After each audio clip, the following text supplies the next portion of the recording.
Hello students, आज हम लोग यूनिट्स एंड मेजरमेंट स्टार्ट कर रहे हैं। ये फिजिक्स का एक नया चैप्टर है और बहुत सारे बुक्स में ये पहला चैप्टर है, फर्स्ट चैप्टर है। फिजिक्स की शुरुआत करने से पहले हम लोग को कुछ बेसिक बातें समझनी होती है, वो यहाँ पे कुछ बेसिक बातें दी गई है। और ऐसे भी हम लोग कहते हैं कि फिजिक्स जो है वो साइंस ऑफ एक्सपेरिमेंट है या एक्सपेरिमेंटल साइंस है। तो जब भी किसी एक्सपेरिमेंट की बात होगी तो उसमें मेजरमेंट और यूनिट्स की बात होगी। तो इस चैप्टर को हम लोग बहुत गंभीरता से समझेंगे। इसको आप जितने गहराई से समझेंगे, फिजिक्स को आप उतने डेप्थ में समझ सकते हैं। ये हमारा पहला लेक्चर है, तो इसमें हम लोग कुछ खास टॉपिक ही डिस्कस करेंगे जो शुरुआती के टॉपिक होंगे। Topic covered in this lectures are classification of physical quantities. जो फिजिकल क्वांटिटी है, मेजरमेंट के आधार पे उसका क्लासिफिकेशन कैसे करेंगे ये देखेंगे, डिस्कस करेंगे यहाँ पे। साथ ही साथ फंडामेंटल एंड डिराइव्ड यूनिट्स क्या है ये समझेंगे, और सिस्टम ऑफ यूनिट्स क्या है, कितने तरह के यूनिट्स के सिस्टम बनाए गए हैं अभी तक, वो डिस्कस करेंगे। और एसआई यूनिट्स क्या है, जो जिसको हम लोग मॉडर्न यूनिट सिस्टम भी कहते हैं, उसको डिस्कस करेंगे। साथ में जो बेस क्वांटिटीज हैं या जो बेस यूनिट्स हैं उसका जो डेफिनेशन है वो क्या है या उसका जो स्टैंडर्ड है वो क्या है, ये डिस्कस करेंगे हम लोग इस चैप्टर में। अंत में हम लोग मल्टीप्लिकेशन फैक्टर क्या है, उसके लिए हम लोग एसआई प्रीफिक्स कौन सा यूज करते हैं ये देखेंगे। तो चलिए हम लोग शुरू करते हैं इस टॉपिक को। और आप हमारे चैनल को अगर सब्सक्राइब नहीं किए हैं तो उसको जरूर सब्सक्राइब कर लीजिएगा। तो शुरू करते हैं हम लोग क्लासिफिकेशन से, जिसमें पहले हम लोग समझें कि फिजिकल क्वांटिटी क्या है। फिजिकल क्वांटिटी को डिफाइन कर रहे हैं, यहाँ पे कहा जा रहा है physical quantity a quantity that can be measured by which various physical happenings can be explained and expressed in the form of laws is called physical quantity. ये वेक्टर के लेक्चर में भी हम लोग फिजिकल क्वांटिटी डिस्कस किए थे कि क्या है। यहाँ फिर से हम लोग कह रहे हैं कि फिजिकल क्वांटिटी क्या है, पहले इसको समझें, फिर उस फिजिकल क्वांटिटी के मेजरमेंट से रिलेटेड बातों को समझेंगे। तो फिजिकल क्वांटिटी कह रहा है कि एक quantity that can be measured, पहले भी हम लोग ये डिस्कस किए थे, ऐसा क्वांटिटी जिसको मेजर किया जा सकता है। और जब मेजर करेंगे तो उसका कुछ निश्चित क्वांटिटी होगा, कुछ वैल्यू आएगा। और इन्हीं सारे फिजिकल क्वांटिटीज से, जितने भी फिजिकल क्वांटिटीज हम लोग यहाँ पे देखेंगे, जो लॉज ऑफ फिजिक्स है उसको एक्सप्लेन करने में भी हम लोग फिजिकल क्वांटिटी का ही मदद लेते हैं। जैसे कोई लॉ है तो उसको प्रैक्टिकली वेरीफाई करना, प्रैक्टिकली वेरीफाई करेंगे तो किसी न किसी टर्म्स को, किसी न किसी क्वांटिटी को मेजर करेंगे। और इस फिजिक्स के एक्सपेरिमेंट में या फिजिक्स के लॉ को समझने में जिस तरह के भी क्वांटिटीज को हम लोग मेजर करते हैं उन सभी को फिजिकल क्वांटिटी कहेंगे। तो ऐसे भी हम लोग समझ सकते हैं इसको। अब ये जो फिजिकल क्वांटिटीज हैं उनके मेजरमेंट के आधार पे या जो उसका यूनिट है उसके आधार पे दो पार्ट में बांटते हैं।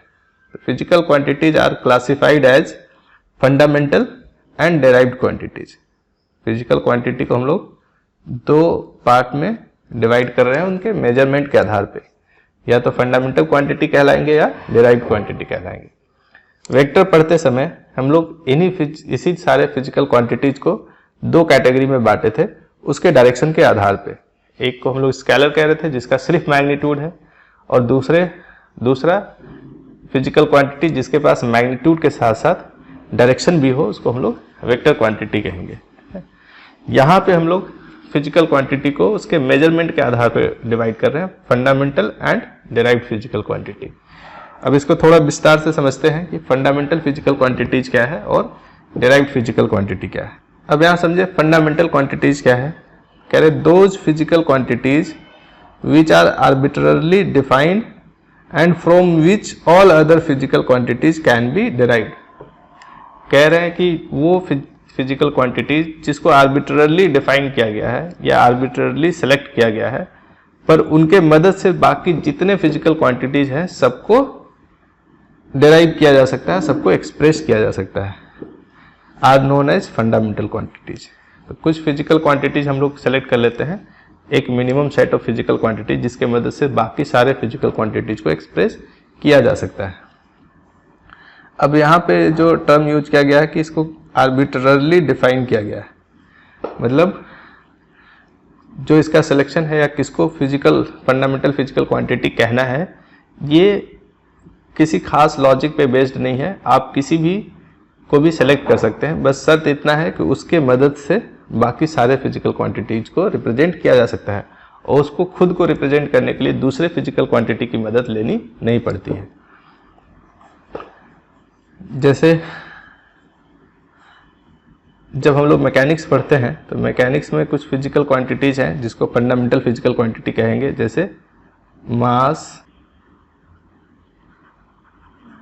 लेंथ और टाइम, इसको हम लोग फंडामेंटल क्वांटिटीज कहते हैं। अब बाकी कोई भी फिजिकल क्वांटिटीज ले लीजिए, जैसे वेलोसिटी ले लेते हैं। वेलोसिटी के लिए हम लोग को डिस्प्लेसमेंट बाय टाइम करते हैं। तो डिस्प्लेसमेंट क्या है अपन टाइम, डिस्प्लेसमेंट क्या है शॉर्टेस्ट पाथ का लेंथ। तो ऊपर हम लोग लेंथ लेते हैं और नीचे टाइम ले रहे हैं, तो लेंथ और टाइम से हम लोग वेलोसिटी डिराइव कर सकते हैं। तो ऐसे बाकी जितने फिजिकल क्वांटिटीज है उनको हम लोग इन्हीं तीन के मदद से डिराइव कर सकते हैं। ये तीन फिजिकल क्वांटिटीज जो हैं ये मैकेनिक्स जब हम लोग डिस्कस करेंगे, जहाँ laws of motion, force, gravitation, इन सब के बारे में डिस्कस करते हैं, तब वहाँ हमको यही तीन फंडामेंटल फिजिकल क्वांटिटी की ज़रूरत पड़ती है। अब ये तीनों के जगह पे आप इसमें से कोई एक को हटा कर इसकी जगह कोई दूसरा फिजिकल क्वांटिटीज को फंडामेंटल मान सकते हैं। अगर इसके जगह पे हम लोग वेलोसिटी ही मान लेते हैं, ठीक है, तो मास, वेलोसिटी और टाइम, ये तीनों का सेट अगर लेते हैं तब वेलोसिटी फंडामेंटल क्वांटिटी हो गया। वेलोसिटी को हम लोग मास और टाइम से रिप्रेजेंट नहीं कर सकते। तब ऐसे केस में जो लेंथ है वो डिराइव्ड फिजिकल क्वांटिटी हो जाता है, क्योंकि लेंथ को फिर हम लोग कैसे लिखते हैं, लेंथ जो है उसको हम लोग लिखते हैं वेलोसिटी इनटू टाइम। तो ये जो लेंथ हो गया वो बेस क्वांटिटी से रिप्रेजेंट किया जा रहा है, इसलिए ये डिराइव्ड फिजिकल क्वांटिटी कहलाएगा। तो यहाँ पे तीन का जो सेट है वो कौन सा होगा, ये किसी खास तरह का ग्रुप या कोई खास मीटिंग में डिसाइड कर लिया जाता है और उसको बार बार फिर हम लोग चेंज नहीं करते। और जो एक बार बेस क्वांटिटी सेलेक्ट हो गया उसी के आधार पे अब अगला जो भी फिजिकल क्वांटिटी होगा, अगर उसके मदद से उसको रिप्रेजेंट किया जा रहा है तो वो सब डिराइव्ड फिजिकल क्वांटिटीज कहलाएंगे। तो डिराइव्ड फिजिकल क्वांटिटीज कैसे डिफाइन करना, all physical quantities except the fundamental quantities can be derived by suitable multiplication और division of powers of the fundamental quantities are called derived quantities. कह रहे fundamental quantities को छोड़ के बाकी जितने फिजिकल क्वांटिटीज हैं उनको फिजिकल क्वांटिटीज के मदद से डिराइव किया जा सकता है। तो जिनको फिजिकल क्वांटिटीज के मदद से डिराइव किया जा सकता है उनको हम लोग डिराइव्ड क्वांटिटीज कहते हैं, ठीक है। अब इसी जो फिजिकल क्वांटिटीज का जो कैटेगराइजेशन है, इसी आधार पे जो यूनिट्स हैं उसका भी नाम अलग अलग रखा गया है। यूनिट्स का जो कैटेगराइजेशन है वो भी फंडामेंटल एंड डिराइव्ड यूनिट्स कहलाता है। फंडामेंटल एंड डिराइव्ड यूनिट्स को कैसे डिफाइन करेंगे, units of fundamental quantities which can be expressed independently are known as fundamental, absolute और बेस यूनिट्स। जो फंडामेंटल क्वांटिटीज है उनके जो यूनिट्स होंगे उसको हम लोग बेस यूनिट्स, एब्सोल्यूट यूनिट या फंडामेंटल यूनिट्स कहेंगे, और उसको इंडिपेंडेंटली रिप्रेजेंट किया जा सकता है। यानी किसी फंडामेंटल यूनिट्स को रिप्रेजेंट करने के लिए दूसरे फंडामेंटल यूनिट्स की जरूरत नहीं पड़ती हो, तब वैसे यूनिट्स को ही हम लोग फंडामेंटल यूनिट्स कहेंगे। Other units of derived quantities which can be expressed in terms of fundamental units are called derived units.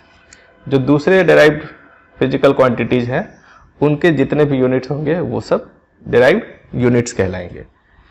अब यहाँ पे एक बात आती है, यूनिट्स क्या है। तो पहले यूनिट्स को हम लोग अच्छे से समझ लें, उसके बाद फंडामेंटल और डिराइव्ड यूनिट्स तो फिजिकल क्वांटिटी के आधार पे हम लोग कैटेगराइज किए हैं, पर यूनिट्स क्या है ये अगर समझना हो तो यहाँ एक डेफिनेशन हम लोग लेते हैं यूनिट्स का। ए यूनिट ऑफ मेजरमेंट, किसी मेजरमेंट का जो यूनिट है, is a definite magnitude of A quantity. किसी क्वांटिटी का एक निश्चित मात्रा है जो यूनिट है। Defined and adopted by convention और बाय लॉ, जो किसी कन्वेंशन या किसी नियम से डिफाइन किया गया है या एडॉप्ट किया गया है। That is used as a standard for measurement of the same kind of quantity, जिसका इस्तेमाल सिमिलर तरह के सेम तरह के क्वांटिटीज को मेजर करने के लिए करते हैं। Any other quantity of same kind can be expressed as multiple of this unit. Same तरह के जो फिजिकल क्वांटिटीज होंगे उसको इसी के मल्टीपल में लिखते हैं। जैसे मास का यूनिट आप लोग जानते हैं केजी है, ठीक है। तो 1 केजी एक स्टैंडर्ड सैंपल है, उसके बराबर किसी का मास होगा दूसरे मास का। अगर किसी और का मास हम लोग मेजर करते हैं तो उसका अगर 1 केजी वाला जो सैंपल है उसके बराबर मास है तो 1 केजी कहलाएगा। उससे 2 गुना, 3 गुना, 2.5 गुना, हाफ, 1.5 गुना जितना भी होगा उतना केजी उसको हम लोग कहते हैं। तो एक स्टैंडर्ड वैल्यू होना चाहिए, ठीक है। वैसे ही जब हम लोग लेंथ मेजर करते हैं तो एक स्टैंडर्ड होना चाहिए। इसको भी जैसे 1 पेन हम लोग स्टैंडर्ड मान ले तो बाकी जो लेंथ होगा इसके कंपैरिजन में 1, 2, 3, 4, 2.5, 3.25 इतना गुना होगा। तो जितना टाइम्स होगा इससे बड़ा या इससे छोटा जितना होगा इसी के टर्म में हम लोग लिख सकते हैं। जनरली लेंथ का जो यूनिट है वो मीटर है। तो 1 मीटर जो लेंथ है उससे कंपेयर करके हम लोग बाकी जिसकी भी लंबाई हमको मेजर करना हो या कोई और दूसरा फिजिकल क्वांटिटी जिसका लेंथ हमको मेजर करना हो उसको हम लोग मीटर में मेजर कर सकते हैं। वैसे बहुत सारे और भी फिजिकल क्वांटिटीज हैं, उसका एक स्टैंडर्ड वैल्यू लेते हैं, वो स्टैंडर्ड वैल्यू ही यूनिट कहलाता है। अब वो फिजिकल क्वांटिटी अगर बेस क्वांटिटी है तो बेस यूनिट कहलाएगा और अगर डेराइव्ड क्वांटिटी है तो डेराइव्ड यूनिट कहलाएगा। अब चलिए देखते हैं हम लोग सिस्टम ऑफ यूनिट्स क्या है। जैसे अलग अलग प्रांत में अलग अलग जगहों पे जो ये स्टैंडर्ड वैल्यू है वो अलग अलग हुआ करता था। आज भी आप देखेंगे कि जो ईस्टर्न यूपी या बिहार वाले साइड का जो एरिया है वहाँ हम लोग वजन को या मास को पसेरी में मेजर करते हैं। तो 1 पसेरी एक स्टैंडर्ड वैल्यू है। अब आप उसी से 2, 3, 4, 5 पसेरी करके जो भी सामान है मार्केट में बिकने वाला उसको हम लोग बेचते हैं। तो ऐसे अलग अलग प्रांत में और भी अलग अलग यूनिट होगा। आपके यहाँ भी अलग अलग चीज़ों के लिए अलग अलग यूनिट यूज करते हैं। कहीं लेंथ के लिए फुट यूज करते हैं, कहीं मीटर यूज करते हैं, कहीं गज में हम लोग मेजर करते हैं लेंथ को। तो लेंथ के लिए भी अलग अलग प्रांत में अलग अलग जगहों पे अलग अलग यूनिट्स इस्तेमाल किया जाता है। तो हर एक प्रांत, हर एक क्षेत्र एक खास तरह का सेट ऑफ यूनिट्स इस्तेमाल करते हैं मास के लिए, लेंथ के लिए, टाइम के लिए। तो वो वहाँ का सिस्टम ऑफ यूनिट कहलाने लगता है। पर जो ग्लोबली एक्सेप्ट किया गया अभी तक, जिन यूनिट्स को या जिस सिस्टम को एक्सेप्ट किया गया है उसके बारे में हम लोग यहाँ डिस्कस करेंगे। तो सिस्टम ऑफ यूनिट्स की बात अगर करते हैं हम लोग तो यहाँ 3 सिस्टम ऑफ यूनिट्स है जिसको ग्लोबली कह सकते हैं आप कि एक्सेप्ट किया गया है। ये तीनों कौन कौन से हैं? एक है एफपीएस। एफपीएस शॉर्ट फॉर्म है फुट, पाउंड और सेकंड का। यहाँ पे 3 फिजिकल क्वांटिटी लेते हैं, लेंथ, मास और टाइम। यही 3 physical quantity fundamental physical quantities है किसी भी मैकेनिक्स को डिस्कस करने के लिए या मैकेनिक्स के कॉन्सेप्ट को समझने के लिए, या जब आप फिजिक्स में मैकेनिक्स वाला पार्ट पढ़ेंगे जिसमें laws of motion, kinematics, gravitation, rotation, ये सारी चीज़ें आती है। तो जब हम लोग मैकेनिक्स पढ़ते हैं तो वहाँ हमें ये 3 फिजिकल क्वांटिटीज मिलता है। या यही पहले क्लासिकल फिजिक्स भी रहा। तो क्लासिकल फिजिक्स को समझने के लिए हमको 3 फंडामेंटल यूनिट्स का जरूरत पड़ता है या 3 फंडामेंटल फिजिकल क्वांटिटी का जरूरत पड़ता है, लेंथ, मास और टाइम। तो इसी के यूनिट्स सबसे पहले स्टैंडर्ड तरीके से डिफाइन किया गया है अलग अलग सिस्टम में। तो एफपीएस सिस्टम में लेंथ का जो यूनिट था वो फुट था, मास के लिए पाउंड और टाइम के लिए सेकेंड। ये उनका स्टैंडर्ड यूनिट था। फिर ये सीजीएस सिस्टम आया जिसको हम लोग मेट्रिक सिस्टम भी कहते हैं, जिसमें सेंटीमीटर लेंथ के लिए लिया गया यूनिट, ग्राम लिया गया है मास के लिए और टाइम के लिए सेकेंड लिया गया। पर यहाँ पे बहुत सारे मेजरमेंट जो है मास का हो गया या लेंथ का हो गया, जो सेंटीमीटर और ग्राम में अगर मेजर करते हैं तो बहुत छोटा यूनिट हो जाता है उसके लिए। तब वैसे केस में इस यूनिट को थोड़ा चेंज करके ये सीजीएस सिस्टम ही जो है वो धीरे धीरे ट्रांसफॉर्म हो गया, उससे आया है एमकेएस सिस्टम। ठीक है, बहुत लंबे समय तक सीजीएस सिस्टम और एमकेएस सिस्टम दोनों चलता रहा। तो एमकेएस सिस्टम शॉर्ट फॉर्म है किसके लिए? मीटर, केजी एंड सेकेंड के लिए, जिसमें लेंथ का यूनिट होगा मीटर, मास का किलोग्राम और टाइम का सेकेंड होगा। अब ये जो एमकेएस सिस्टम था यही बाद में एक्सटेंड हो गया और एसआई सिस्टम ऑफ यूनिट्स बना। जो फाइनल यूनिट बना, जो अब सभी जगह एक्सेप्टेड है, वो एसआई सिस्टम ऑफ यूनिट्स कहलाता है। एसआई सिस्टम के बारे में कहते हैं कि समय समय पे ये जो यूनिट्स है या यूनिट्स का जो स्टैंडर्ड है उसका क्या स्टैंडर्ड वैल्यू होगा, उसके लिए ग्लोबल लेवल पे कोई ना कोई मीटिंग ऑर्गेनाइज होता रहता है। तो एक बार ये फाइनल मीटिंग जो हुआ 1971 में, हम लोग कहते हैं कि ये 14th कॉन्फ्रेंस था ऑन वेट्स एंड मेजर। ये 14th कॉन्फ्रेंस जब वेट एंड मेजर्स पे हुआ, वहीं पे नया यूनिट सिस्टम बनाया गया जिसको हम लोग एसआई यूनिट्स कहते हैं। ये एसआई जो है वो एब्रिविएटेड फॉर्म है किसके लिए? इंटरनेशनल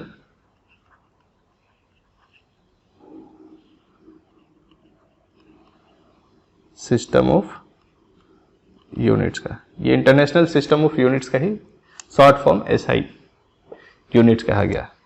तो इंटरनेशनल सिस्टम के लिए हम लोग एसआई यूज करते हैं। एसआई यूनिट्स वहां से अडॉप्ट किया गया। इस एसआई यूनिट्स में इन 3 यूनिट्स के अलावा मीटर, किलोग्राम और सेकेंड, यानी लेंथ, मास और टाइम के अलावा और 4 फिजिकल क्वांटिटीज को फंडामेंटल क्वांटिटीज में लिया गया, जिसमें हम लोग मैकेनिक्स के अलावा करंट, इलेक्ट्रिसिटी या फिर आप कह सकते हैं magnetism, modern physics, heat, wave, इन सब को भी, या इन सब का जो फिजिकल क्वांटिटी उनको भी इन सारे फंडामेंटल क्वांटिटीज से रिप्रेजेंट किया जा सके। तो ऐसा एक सिस्टम अडॉप्ट किया गया। तो एसआई सिस्टम के बारे में ही हम लोग को जानना है कि एसआई सिस्टम में कौन कौन से फंडामेंटल यूनिट्स हैं। तो इसको हम लोग आगे देखते हैं। In physics SI system is based on 7 fundamental and 2 supplementary units. इसमें 7 फंडामेंटल यूनिट्स के साथ साथ 2 सप्लीमेंट्री यूनिट्स भी लिया गया है, जो बाद में आया। सप्लीमेंट्री इसका नाम इसीलिए है कि 7 फंडामेंटल यूनिट्स आ गए, तो उसके बाद फिर 2 का एंट्री दिया गया। देखा गया कि उन दोनों को इन 7 फंडामेंटल क्वांटिटी से नहीं एक्सप्लेन किया जा सकता, तो उसके लिए भी एक अलग यूनिट्स बनाना होगा और उसको हम लोग बेस यूनिट्स में रखें। तो बेस यूनिट्स में क्योंकि 7 ऑलरेडी पहले से आ चुका था, तब इसको हम लोग सप्लीमेंट्री यूनिट नाम दे दिए। ठीक है, ये 7 फंडामेंटल यूनिट्स के अलावा 2 और सप्लीमेंट्री यूनिट्स है, जिसको हम लोग डेराइव्ड यूनिट्स नहीं कह सकते हैं। यहाँ पे 7 फंडामेंटल यूनिट्स जो है 7 बेस क्वांटिटीज या फंडामेंटल क्वांटिटीज कहते हैं, उनके लिए लिया गया। तो ये 7 बेस क्वांटिटीज कौन कौन सा है? ये 7 बेस क्वांटिटीज हम लोग पहले भी डिफाइन किए हैं। मास है, लेंथ है, टाइम है, ये तो मैकेनिक्स के लिए हो गया। करंट, इलेक्ट्रिसिटी को डिस्कस करने के लिए हम लोग इलेक्ट्रिक करंट एक बेस क्वांटिटी लेते हैं, क्योंकि इलेक्ट्रिक करंट, चार्ज, इन सब को अगर रिप्रेजेंट करना हो तो मास, लेंथ और टाइम से सिर्फ काम नहीं चलेगा। तो इसलिए एक और फंडामेंटल क्वांटिटीज लिया गया, इलेक्ट्रिक करंट। अब इस इलेक्ट्रिक करंट की जगह पे हम लोग चार्ज भी ले सकते थे, पर किसी एक को ही लेना है। चार्ज लेंगे तो उसके टर्म में हम लोग करंट को रिप्रेजेंट कर सकते हैं, चार्ज और टाइम के टर्म में। और अगर करंट ले लेते हैं तो करंट इंटू टाइम करके चार्ज को रिप्रेजेंट कर सकते हैं। तो दोनों में से कोई एक ही फंडामेंटल क्वांटिटी हो सकता था, तो हम लोग करंट को फंडामेंटल क्वांटिटी लिए। ये है टेम्परेचर। जब हीट एंड थर्मोडायनेमिक्स जब डिस्कस करेंगे तो वहाँ एक और फंडामेंटल क्वांटिटी की जरूरत पड़ी, इसलिए हम लोग एक टेम्परेचर ले लिए। उसी तरह लाइट के ब्राइटनेस को या उसकी कितनी ज़्यादा रोशनी है उसको मेजर करने के लिए ल्यूमिनस इंटेंसिटी हम लोग एक नया फिजिकल क्वांटिटी लिए, जिसका यूनिट है कैंडेला। क्वांटिटी ऑफ मैटर, जब मॉडर्न फिजिक्स हम लोग पढ़ेंगे तो किसी केमिकल रिएक्शंस में जो अमाउंट है वो बहुत छोटा अमाउंट है, लगभग उसमें नंबर ऑफ एंटिटीज बहुत बड़ा है। तो जब नंबर ऑफ एंटिटीज का रेशियो या मास का अमाउंट हम लोग डिस्कस करते हैं तो ये केजी जो यूनिट हो बहुत बड़ा यूनिट हो जाता है। तो हम लोग एक नया यूनिट लिए हैं क्वांटिटी ऑफ मैटर को रिप्रेजेंट करने के लिए। ये कलेक्टिवली मास और नंबर दोनों को रिप्रेजेंट करता है। ये इसका एक खास बात है, जिसको हम लोग डिस्कस करेंगे मॉडर्न फिजिक्स में भी। क्वांटिटी ऑफ मैटर हम लोग जिसको कहते हैं, क्वांटिटी ऑफ मैटर को मोल में रिप्रेजेंट करते हैं और मोल इसका यूनिट है, इसको शॉर्टकट में MOL लिखते हैं।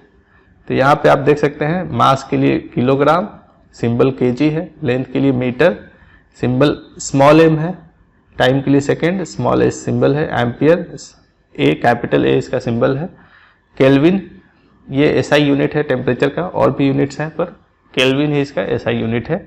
हम लोग कैपिटल K से लिखते हैं इसको, कैंडेला CD से लिखते हैं एंड मोल को MOL से लिखते हैं।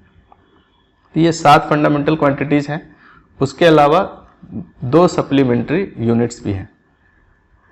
ये 2 सप्लीमेंट्री फिजिकल क्वांटिटी जो है वो plane angle and solid angle है, और उसका यूनिट जो है रेडियन एंड स्टे रेडियन है। रेडियन है प्लेन एंगल के लिए और स्टे रेडियन है सॉलिड एंगल के लिए। ये यूनिट कैसे आया है इसको यहाँ पे आसानी से समझ सकते हैं। जब प्लेन एंगल की बात करें अगर हम लोग, तो ये आप लोग प्लेन एंगल पहले से भी देखे होंगे। ये मान लीजिए कोई एंगल है, एक बार फिर से बना लेते हैं।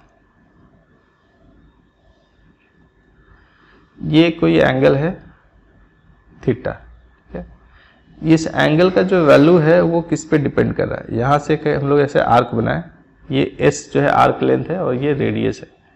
यहाँ S/R का जो रेशियो है यही रेडियन कहलाता है। ये रेशियो तभी चेंज होगा जब एंगल चेंज होगा। जैसे कोई अगर ऐसा करे, कोई किसी के मन में ये सवाल आए कि मान लीजिए इसको और आगे एक्सटेंड करें ऐसे, तो आर्क लेंथ बढ़ जाएगा। ये आर्क लेंथ बढ़ जाएगा तो इसके करस्पॉन्डिंग आप देखेंगे कि ये जो रेडियस है वो भी बढ़ जा रहा है। इन दोनों का रेशियो नहीं बदलेगा। जैसे R/S जो रेशियो है वही S/R जो रेशियो है यहाँ पे, वही S'/R का भी रेशियो होगा। ये रेशियो नहीं बदलेगा। कब बदलेगा? जब ये एंगल चेंज होगा। ये एंगल जैसे ही चेंज होगा, ऐसे बड़ा हो गया, तो आप सेम रेडियस पे देखेंगे आर्क लेंथ बड़ा हो जाएगा। तो हम लोग कह सकते हैं कि ये जो रेशियो है S/R वो एंगल के एग्जैक्ट वैल्यू को बताता है, और इसी को हम लोग रेडियन में मेजर करते हैं। जहाँ आर्क लेंथ 1 हो और रेडियस भी 1 हो, उस एंगल को हम लोग 1 रेडियन कहेंगे। ये तो प्लेन एंगल के लिए हो गया। सॉलिड एंगल के लिए हम लोग क्या करते हैं, इस सॉलिड एंगल आप इस फिगर से भी देख सकते हैं कि ये एक स्फीयर का पार्ट है। उस पार्ट से चारों तरफ से लाइन खींचेंगे तो बीच में जो यहाँ एंगल बनेगा, ये जो बीच में एंगल बनेगा वो सॉलिड एंगल होगा, ठीक है।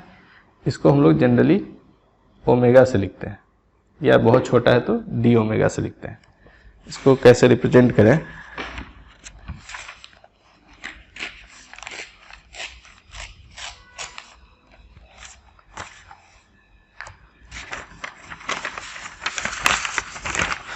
इसको देखिए यहाँ पे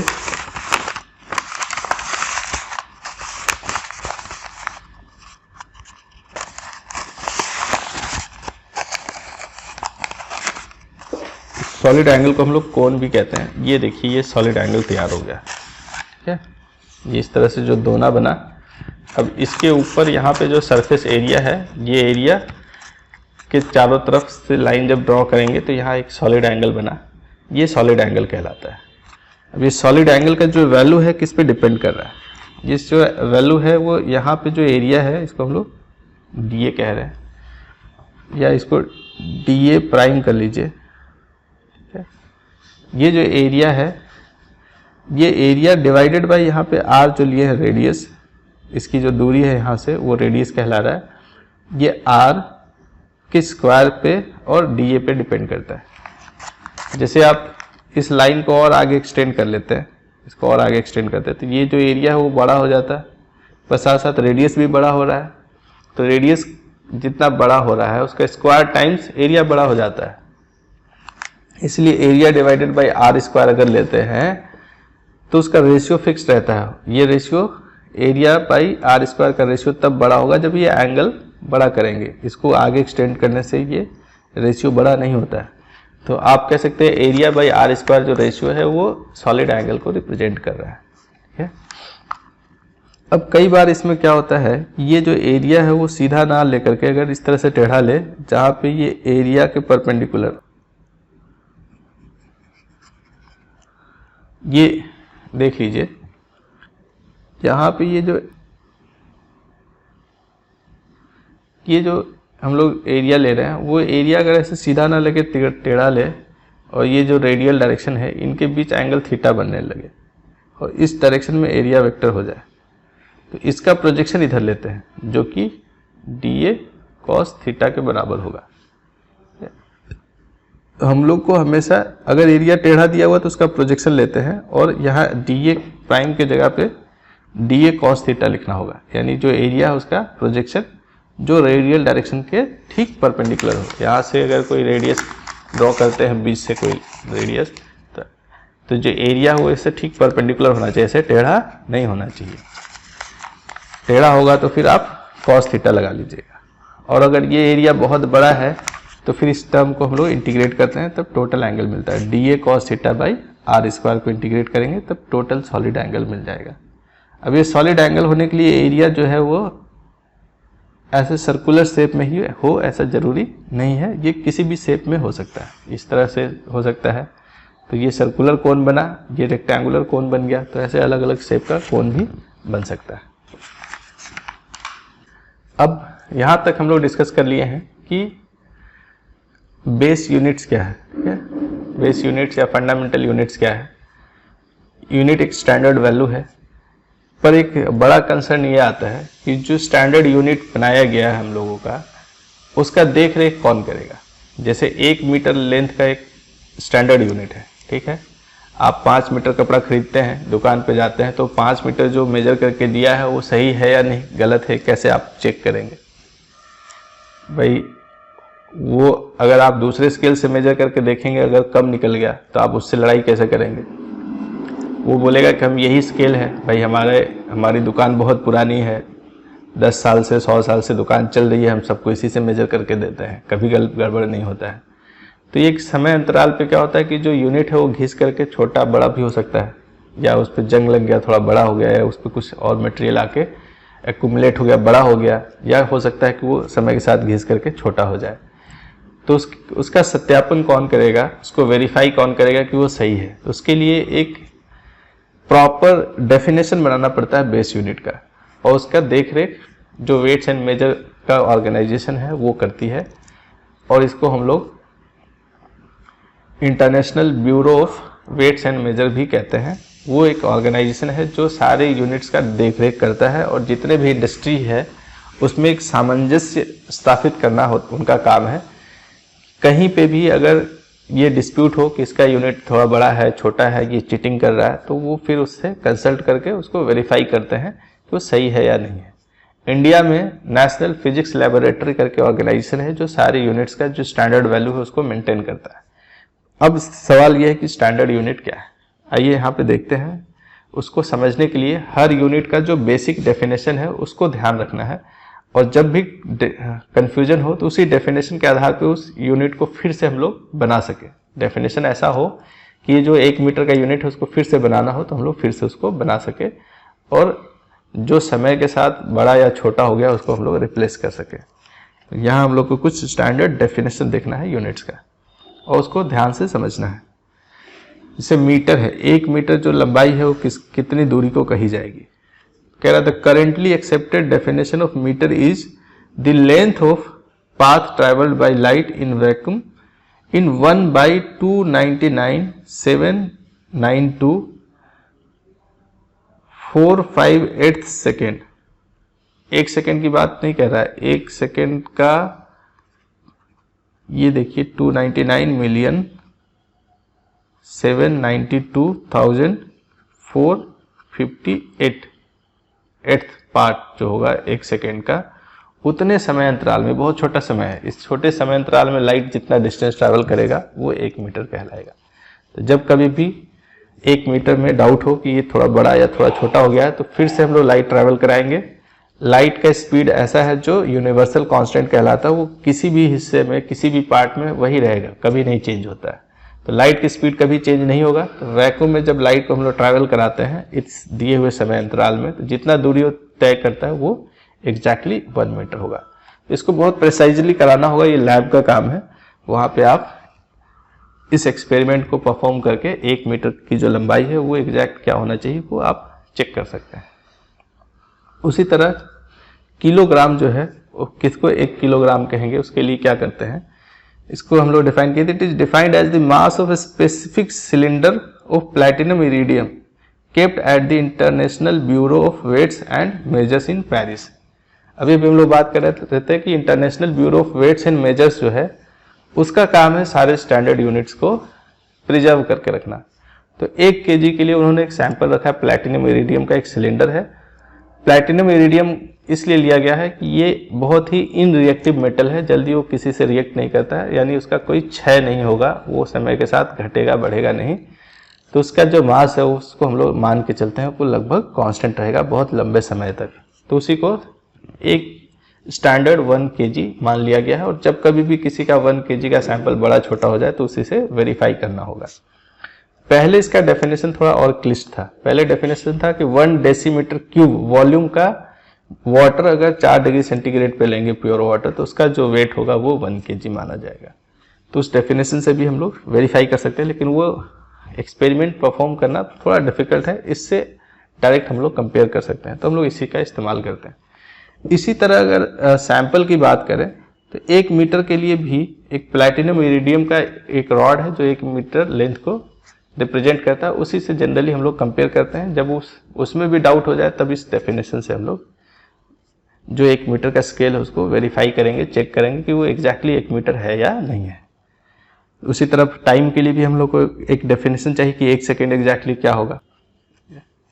सेकेंड को डिफाइन कैसे किया गया है, कह रहे second is the duration of, ये अमाउंट देख लीजिए 91926317770 period of the radiation corresponding to the transition between finely divided energy level of the ground state of the cesium 133 atom. cesium 133 atom का जो ग्राउंड स्टेट है, उस ground state में electrons का जो ट्रांजिशन है, ग्राउंड स्टेट में ही finally divided energy levels हैं अलग अलग। उस एनर्जी लेवल में जो इलेक्ट्रॉन्स का ट्रांजिशन हो रहा है उससे जो रेडिएशन निकल रहा है, जो रेडिएशन है ये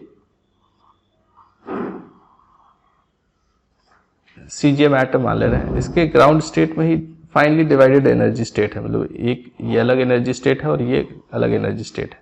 यहाँ पे इलेक्ट्रॉन का जो ट्रांजिशन होगा इससे जो इलेक्ट्रोमैग्नेटिक वेव निकलेगा बाहर, इस इलेक्ट्रोमैग्नेटिक वेव का अपना एक टाइम पीरियड होगा, अपना ऑसिलेशन होगा। तो 2 क्रेस्ट को मिलाने वाले यहाँ से यहाँ तक ट्रैवल करने में जो समय लगेगा वो एक टाइम पीरियड कहलाता है या एक ऑसिलेशन का टाइम कहलाता है।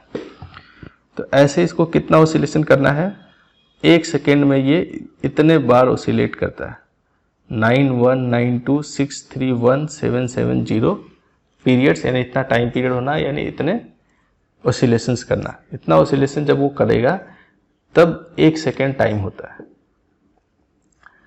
और ये जो मेथड है टाइम कैलकुलेट करने का वो इतना एक्यूरेट है कि 1 साल का जो समय मेजर करेंगे इससे, उसमें 3 माइक्रोसेकंड का एरर हो सकता है प्लस माइनस का, इससे ज़्यादा नहीं हो सकता। तो ये बहुत ही एक्यूरेट सिस्टम है। बहुत सारे जो वॉच है वो इसी तरह के ऑसिलेशंस पे बेस्ड है, वहाँ अलग अलग एटॉमिक ऑसिलेशंस कराया जाता है और एक सर्टेन नंबर ऑफ ऑसिलेशंस के बाद हम लोग देखते हैं कि घड़ी की सुई 1 सेकेंड आगे बढ़ती है। यहाँ पे ये नंबर ऑफ ऑसिलेशंस बहुत ज़्यादा है, अब इसमें इतना ही एग्जैक्ट ऑसिलेशन हो उसके बाद सुई आगे बढ़े 1 सेकेंड, तो इसमें एरर होने की चांसेस बहुत कम है। अगर इसमें मान लीजिए 1-2 ऑसिलेशन कम या ज़्यादा भी ले लिए तब भी हमारे सेकेंड में जो डिफरेंस आएगा वो बहुत कम आएगा। तो इसलिए भी कहते हैं कि ये बहुत एक्यूरेट है। इससे अगर हम लोग टाइम पीरियड मेजर करते हैं तो एक्यूरेसी लेवल बहुत हाई मिलता है।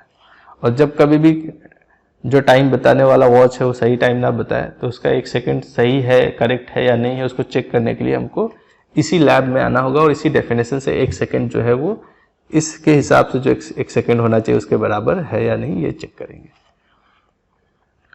इसी तरह हम लोग एम्पियर डिफाइन करते हैं। 1 एम्पियर स्टैंडर्ड यूनिट है। 1 एम्पियर करंट किसको कहेंगे, इसको मैग्नेटिज्म में हम लोग पढ़ेंगे कि दो वायर करंट कैरिंग वायर को रखते हैं, उसमें जब करंट हम लोग पास कराते हैं तो वो दोनों एक दूसरे को अट्रैक्ट या रिपेल करने लगता है, या दोनों सेम डायरेक्शन में अगर करंट होगा तो दोनों एक दूसरे को अट्रैक्ट करने लगता है।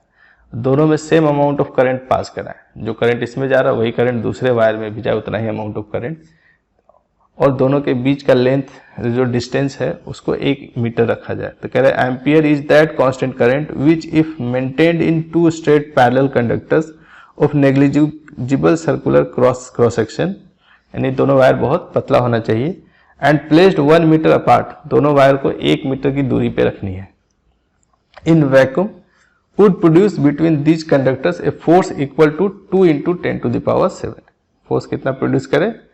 2 into 10 to the power -7 अगर फोर्स लगा रहा है पर मीटर लेंथ, न्यूटन पर मीटर ऑफ लेंथ, यानी 1 मीटर लेंथ वायर पे जो फोर्स है वो इतना हो जाए तो उस करंट को हम लोग 1 एम्पियर कहेंगे।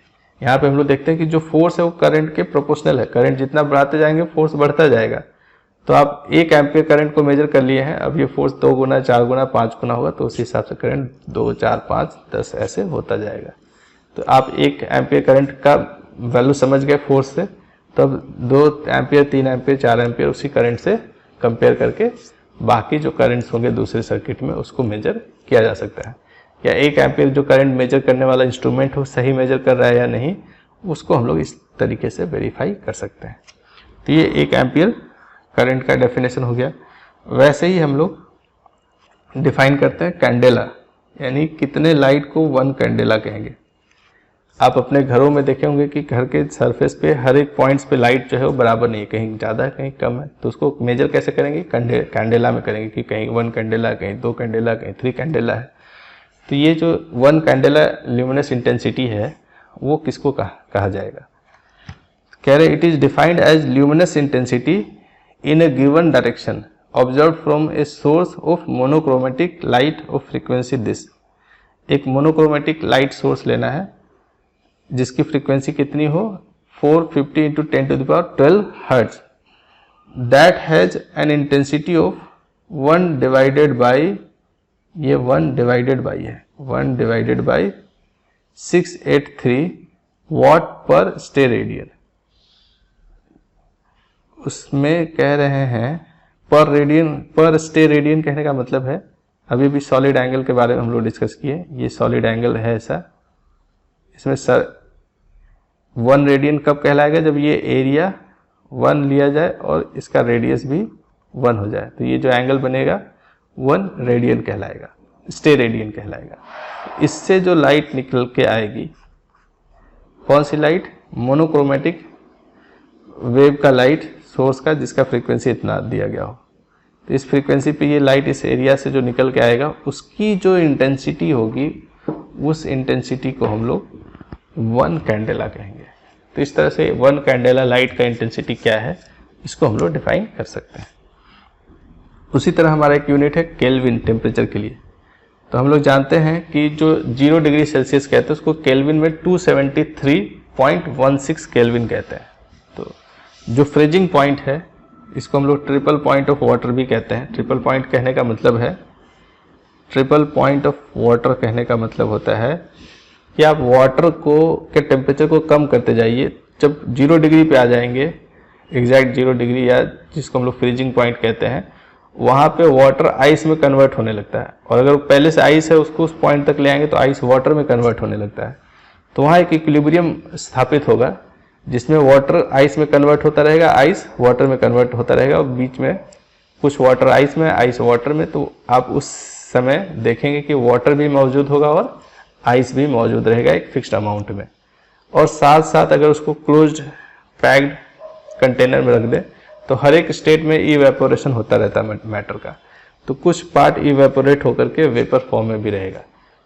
तो वेपर का एक अमाउंट निश्चित अमाउंट रहेगा, वाटर का कुछ निश्चित अमाउंट रहेगा, और सॉलिड कह सकते हैं या आइस का एक निश्चित अमाउंट रहेगा। ये अमाउंट घटता बढ़ता हुआ आपको नहीं दिखाई देगा, एक इक्विलिब्रियम स्टेट आ जाएगा। चेंज हो रहा है पर इसके अमाउंट में कोई बढ़ोतरी या कमी दिखाई नहीं देगा अमाउंट में। क्यों? क्योंकि कुछ आइस जो वाटर में कन्वर्ट हो रहा है उतना ही वाटर फिर आइस में कन्वर्ट हो जा रहा है, तो आइस का अमाउंट भी फिक्स दिखेगा, वाटर का अमाउंट भी फिक्स दिखेगा। वैसे इवेपोरेशन में जितना वेपर बन रहा है उतना ही वो कंडेंस होकर के आइस और वाटर बना ले रहा है, तो वेपर का अमाउंट भी आपको फिक्स दिखेगा। तो वैसे टेम्परेचर को हम लोग ट्रिपल पॉइंट कहते हैं, उसको 0 डिग्री सेल्सियस कहते हैं अगर सेल्सियस में मेजर करते हैं तो, या फिर केल्विन में अगर मेजर करेंगे उसको 273.16 केल्विन कहते हैं। 273.16 केल्विन जो है वो ट्रिपल पॉइंट है। तो 1 केल्विन क्या होगा, 1 केल्विन जो ट्रिपल पॉइंट पे जो टेम्परेचर है, यानी ये जो ट्रिपल पॉइंट पे जो टेम्परेचर है, ट्रिपल पॉइंट पे जो टेम्परेचर उसको 273.16 से एग्जैक्टली डिवाइड करेंगे इस टेम्परेचर को, तब आपको 1 केल्विन मिलेगा। इस ट्रिपल पॉइंट के टेम्परेचर को डिवाइड करना किससे, 273.16 से, वो 1 केल्विन बताएगा। स्टैंडर्ड यूनिट हो गया केल्विन का।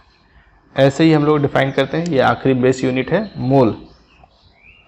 1 मोल किसको कहना है, आप केमिस्ट्री में भी इसका डेफिनेशन देखे होंगे, the amount of substance in A system which contains as many elementary particles as there are in 0.012 kg of carbon।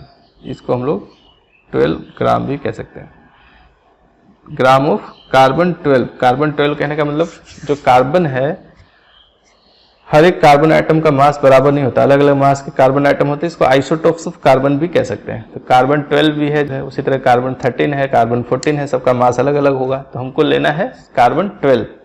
Carbon 12 को अगर हम लोग 12 ग्राम एग्जैक्टली लेते हैं तो उसमें जितने नंबर ऑफ एटम्स होंगे कार्बन 12 के, उतना ही एंटिटीज किसी और सब्सटेंस का लेंगे तो वो 1 मोल कहलाएगा। यानी कि ये जो 12 ग्राम कार्बन है उसमें कार्बन आइटम की संख्या लगभग 6.22 इंटू 10⁻23 होता है। इतने आइटम्स होते हैं कार्बन के। इतना ही नंबर में आप किसी दूसरे एलिमेंट का आइटम ले लीजिए तो 1 मोल कहलाएगा, या इतना ही अमाउंट में मॉलिक्यूल ले लीजिए तो सब्सटेंस 1 मोल कहलाएगा। इतना ही नंबर में आप कोई भी एंटिटीज ले लीजिए, कोई भी आयन ले लीजिए, वो 1 मोल आयन कहलाएगा। तो ये 1 मोल क्या है, ये इस संख्या के बराबर किसी का भी संख्या ले लें वो 1 मोल कहलाएगा, या इस संख्या में जो भी वेट आएगा वो 1 मोल का वेट कहलाएगा। ठीक है, तो इस तरह से हम लोग 1 मोल को डिफाइन करते हैं। तो ये तो हो गया डेफिनेशन, सारे जो बेस या फंडामेंटल फिजिकल क्वांटिटीज ले रहे हैं उसके स्टैंडर्ड यूनिट का ये एक डेफिनेशन हो गया। तो जब कभी भी एक यूनिट अमाउंट में कंफ्यूजन हो तो इस डेफिनेशन पे आकर के उसको करेक्ट किया जाता है। अब हम लोग आते हैं मल्टीप्लिकेशन फैक्टर। जैसे लेंथ है, आप लोग देखेंगे कि सारे लेंथ मीटर में ही नहीं मेजर किया जाता, जो छोटा लेंथ है उसको सेंटीमीटर में, मिलीमीटर में मेजर करते हैं। जो बहुत बड़ा लेंथ है, जैसे एक शहर से दूसरे शहर का जो लेंथ है, दूरी होगा, उस दूरी का जो लेंथ मेजर करेंगे वो मीटर में ना करके किलोमीटर में, और अगर मून से अर्थ का डिस्टेंस मेजर करना हो तो किलोमीटर से भी काम नहीं चलेगा। तो वैसे केस में गीगामीटर, मेगामीटर अलग अलग टर्म इस्तेमाल करते हैं। तो जब यूनिट बहुत बड़ा हो जाता है तो उसमें कुछ प्रीफिक्स लगा करके हम लोग यूनिट को बड़ा या छोटा कर सकते हैं। तो यहाँ पे कुछ SI प्रीफिक्स लिया गया है जो अलग अलग मल्टीप्लाइंग फैक्टर्स के लिए यूज करते हैं। जैसे 10⁻18 के लिए एक्सा यूज करते हैं, उसको स्मॉल कैपिटल E से लिखते हैं। जैसे एक्सामीटर कह देंगे, मतलब 5 एक्सामीटर मतलब 5 इंटू 10⁻18 मीटर। ठीक है, एक्सा मतलब 10⁻18 है। उसी तरह पेटा हम लोग यूज करते हैं 10⁻15 के लिए, पेटा को हम लोग कैपिटल P से लिखेंगे। टेरा यूज करते हैं 10⁻12 के लिए, 10⁻9 के लिए गीगा, मेगा हम लोग 10⁻6 के लिए, कैपिटल M उसका सिंबल है। 10⁻3 के लिए किलो, जैसे हम लोग किलोग्राम, किलोमीटर जब हम लोग कहते हैं ना, किलो लीटर, तो किलो लग गया 10 किलोमीटर मतलब 10 इंटू 10⁻3 मीटर, यानी 10,000 मीटर। वैसे ही हम लोग यूज करते हैं हेक्टो 10⁻2 के लिए, और 10 से अगर मल्टीप्लाई करें तो डेका, जैसे 1 डेकामीटर मतलब 1 इंटू 10 मीटर यानी 10 मीटर। 5 decametre means 50 metre. तो इस तरह से हम लोग डेका का 10 से जब मल्टीप्लाई करना होता है तो डेका टर्म यूज करते हैं, और DA से इसको लिखते हैं। किलो को स्मॉल लेटर से, हेक्टो को स्मॉल लेटर से, और डेका को स्मॉल लेटर से लिख रहे हैं, बाकी सब कैपिटल लेटर में, इसको भी ध्यान रखिएगा। उसी तरह जब मल्टीप्लाइंग फैक्टर छोटा होगा उसके लिए क्या करते हैं, 10⁻⁻1 के लिए डेसी, जैसे डेसीमीटर, 10⁻⁻2 के लिए सेंटी, और इधर सब स्मॉल लेटर में, small D, small C, small M, मिली के लिए स्मॉल एम, माइक्रो 10⁻⁻6 है, 10⁻⁻9 के लिए नैनो, 10⁻⁻12 के लिए पिको, 10⁻⁻15 के लिए फेमटो एंड 10⁻⁻18 के लिए एटो का इस्तेमाल करते हैं, उसको स्मॉल ए से लिखते हैं। तो ये सब कुछ प्रीफिक्स है, इसको आप नोट कर लीजिएगा और याद रखिएगा। तब आप बहुत छोटा अमाउंट में किसी को बताना हो तो हम लोग ये मल्टीप्लाइंग फैक्टर ना यूज करके ये नाम यूज कर सकते हैं, नैनो, पेंटो। जैसे 1 नैनोमीटर, 2 नैनोमीटर कहेंगे तो 10⁻⁻9 मीटर की बात कह रहे हैं।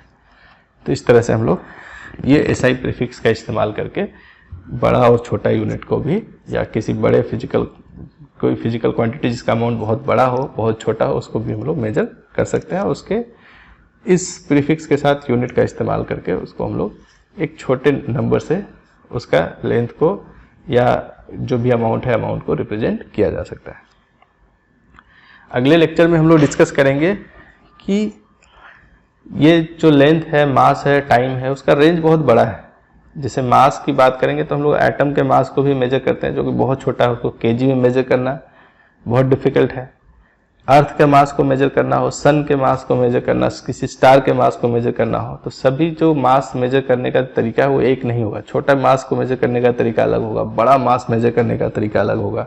उस तरह लेंथ होता है, बहुत छोटा लेंथ है, फिर एटम का साइज है, उसका भी एक लेंथ है, उसको मेजर करने का तरीका। यहाँ से मून का डिस्टेंस, यहाँ से सन का डिस्टेंस जो है वो लेंथ जब मेजर करेंगे उसका जो तरीका होगा वो एक नहीं होगा। तो इस तरह से मास, टाइम और लेंथ के मेजर करने के जो अलग अलग मेथड्स हैं, तरीका है, वो हम लोग अगले लेक्चर में डिस्कस करेंगे। ठीक है, आप लोग हमारे साथ लास्ट तक बने रहे उसके लिए धन्यवाद। और अगर आप लोगों ने हमारा चैनल को सब्सक्राइब नहीं किया है तो प्लीज़ उसको सब्सक्राइब कर लीजिए और किसी भी टॉपिक पे सारे लेक्चर्स को देखिए, और जो भी नया अपडेट आता है उसके बारे में जानकारी के लिए आप बेल आइकन को जरूर दबाएंगे, ताकि जब भी कोई वीडियो हम लोग अपलोड करें तो उसका नोटिफिकेशन आपको तुरंत मिल जाए। धन्यवाद आप सबको।